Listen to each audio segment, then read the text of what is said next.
Online video advertising is the bold new way to cut through the clutter and help your business stand out from the crowd. CSP TV is the first and only regularly scheduled online video news program in the convenience retailing channel, and one of the first ever in any retailing channel. Why advertise on CSP TV? Over the past year, CSP TV viewership has more than doubled, and it continues to grow every month. CSP TV covers the convenience retailing landscape, from large chain retailers to unique independents. With front page placement on CSP Daily News, the industry's #1 news daily, your logo and video message is delivered to 30,000 retailers every business day for a week, and remains available on CSPnet.com and the CSP TV archive for months. With detailed tracking, CSP TV provides you with insight on who is watching your ad and how often during its week on CSP Daily News. Don't have a video ad? CSP offers low-cost turnkey production capabilities. For as little as $1,000, you can receive a professionally produced 30-second ad you can also use on your website or trade show booths. Companies in all categories have benefited from advertising on CSP TV, and you can too.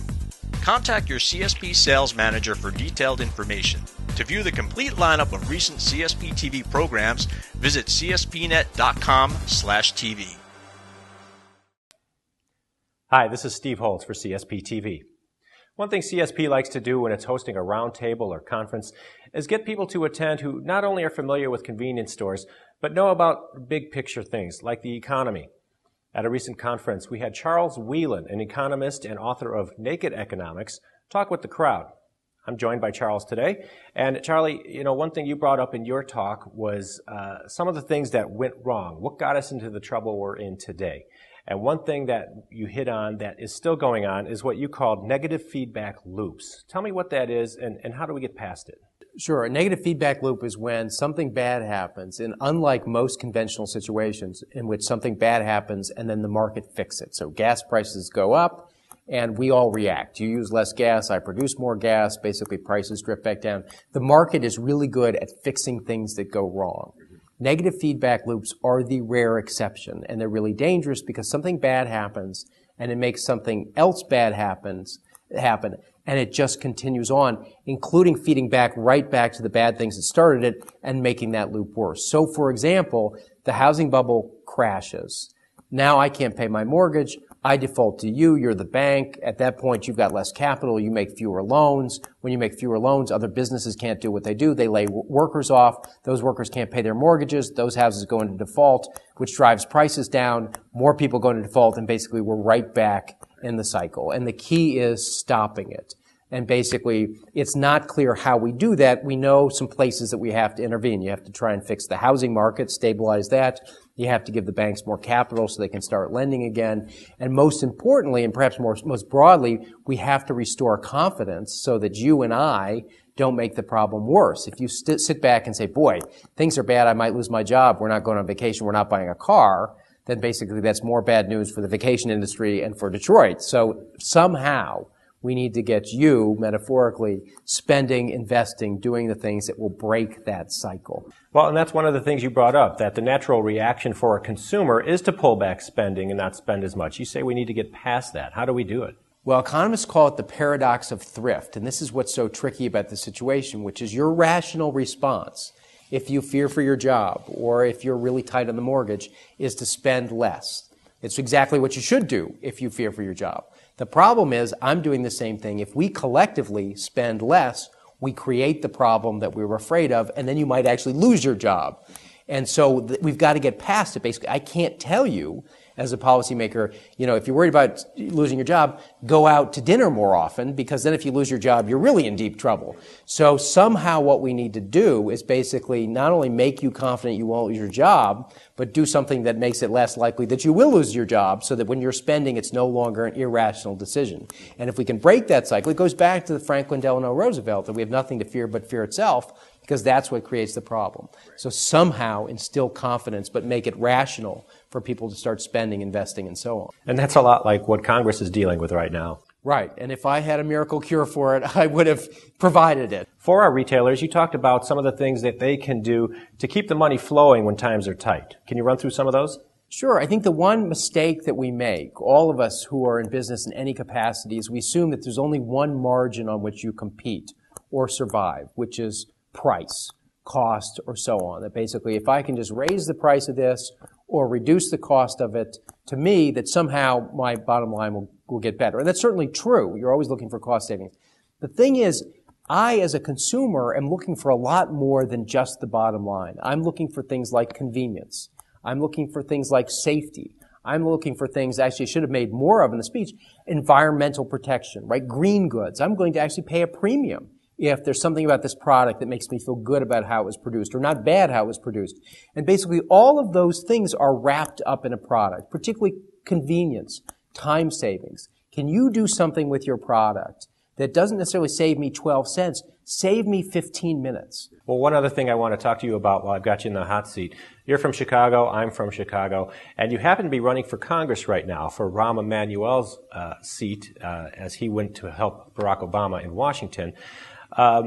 We've had a heck of a year in Illinois politics with Barack Obama really igniting things and getting people excited. And on the other side of the coin, we had Rod Blagojevich, our governor who got arrested and charged with conspiracy.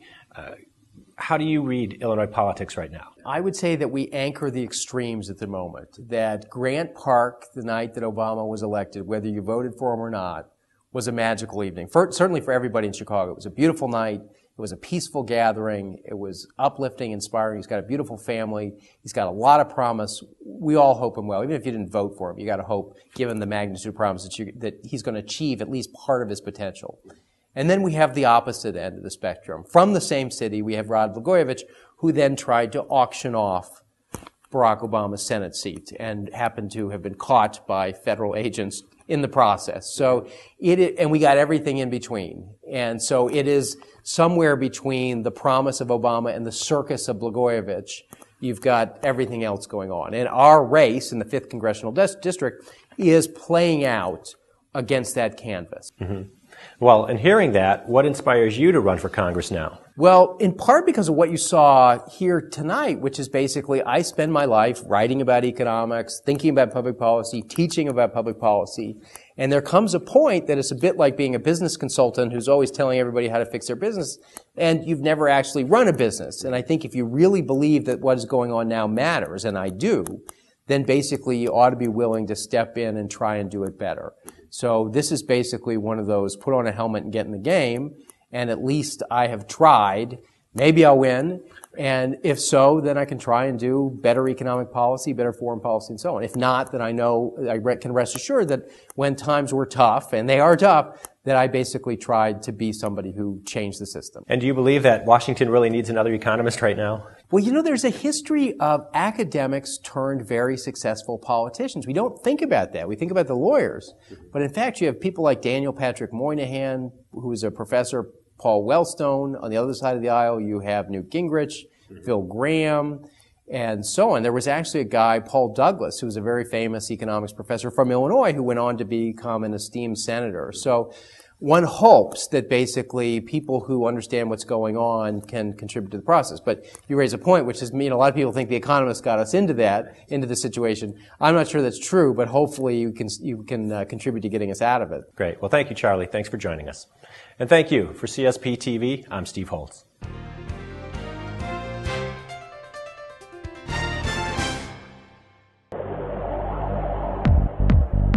Online video advertising is the bold new way to cut through the clutter and help your business stand out from the crowd. CSP TV is the first and only regularly scheduled online video news program in the convenience retailing channel, and one of the first ever in any retailing channel. Why advertise on CSP TV? Over the past year, CSP TV viewership has more than doubled, and it continues to grow every month.